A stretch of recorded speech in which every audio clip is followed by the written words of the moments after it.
Hi, I'm Dr. Mike Coates and I'm Clinical Director for NHS Lanarkshire Out of Hours Service. Today let's discuss fever in children.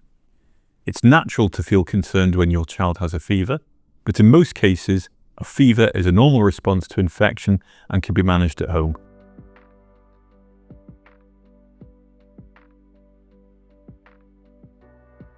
In children, a fever is typically a temperature over 37.5 degrees Celsius. Fevers are common, especially during colds and other minor infections, and they often mean that the body is working hard to fight off the illness. Fevers can also sometimes occur after vaccination.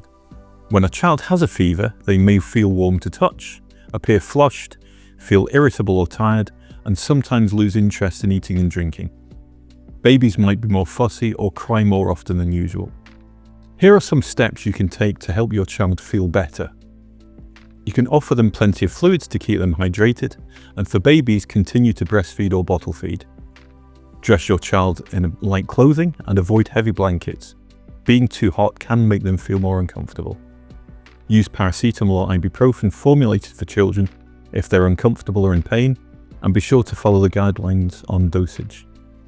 Check their temperature regularly to keep track of any changes, and encourage rest and quiet activities, as this can help them feel more comfortable also.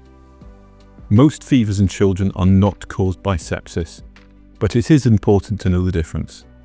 Sepsis is a serious reaction to an infection and needs urgent treatment.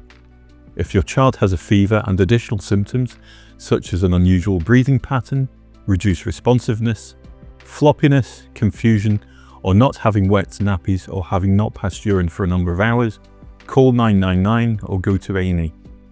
Trust your instincts and, if unsure, ask your healthcare professional, could this be sepsis?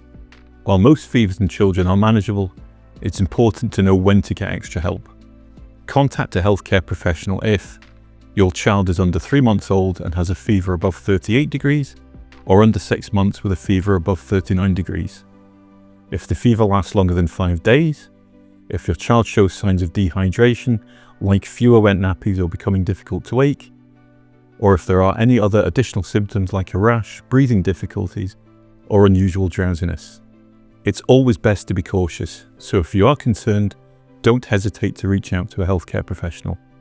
And for more information, please visit NHS Info.